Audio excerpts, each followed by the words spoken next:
এই সুন্দরী নারী এখন ঠিক করেছে সে এই মৃতদেহকে বিয়ে করবে।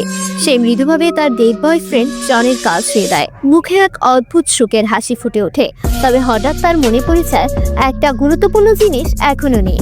জনের শরীরের একটি গুরুত্বপূর্ণ অঙ্গ এখনো নেই। তখন সে একটি ধারালো ছুরি নিয়ে পাশের এক পুরুষ মৃতদেহের দিকে এগিয়ে যায়।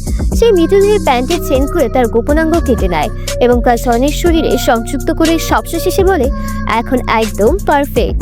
এই সবকিছু শেষ করার পর অ্যালিস ফোন করে অ্যামিলিকে, জনের স্ত্রী। সে বলে, তোমার স্বামীর মৃতদেহ এখন পুরোপুরি প্রস্তুত। তুমি চাইলে এখন নিয়ে যেতে পারো, দাফনের ব্যবস্থা করতে পারো। কিন্তু অ্যালিসের পরিকল্পনা এখানেই শেষ নয়। তার পরের পরিকল্পনা আরো ভয়ঙ্কর। শীঘ্রই জনের কফিন বের করে আনা হয়। অ্যালিস শান্ত চোখে সবকিছু দেখে। নিজের কয়েকদিনের কর্মকাণ্ড মনে করে তার মিশ্র অনুভূতি হয়, ভয়, উত্তেজনা, গোপন আনন্দ।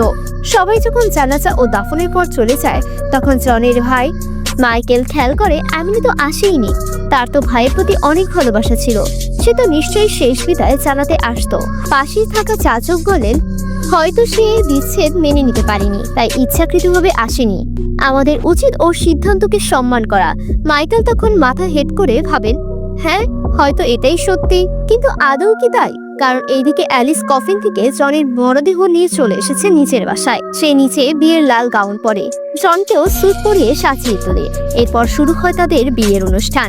সে জনের হাত ধরে, চোখ বন্ধ করে একাকী ভালোবাসার মুহূর্ত উপভোগ করে। তার মনে হয় সে জীবনে কখনো এত সুখী হয়নি। কিন্তু এটা একেবারেই বিকৃত, ভয়ঙ্কর মানসিক বিকারের এক উদাহরণ। কারণ ঠিক তখনই অ্যামিলি জ্ঞান ফিরে পায়। সেই চোখ খুলে দেখে সে একটা কফিনের ভেতরে বন্দী। চারপাশে অন্ধকার, কেবল তার কাছে থাকা লাইটারের আলোতে সে বোঝে কোথায় আছে। আসলে অ্যালিস তাকে অচেতন করে কফিনে ঢুকে মাটির নিচে পাঠিয়ে দিয়েছে। আমি তখন ভয়ে কাঁপতে কাঁপতে কফিনের ভেতর থেকে চিৎকার করতে থাকে, বাঁচাও, বাঁচাও। কিন্তু কেউ আর তাকে শুনতে পাচ্ছে না। কি হবে এরপর? কমেন্ট করে জানান।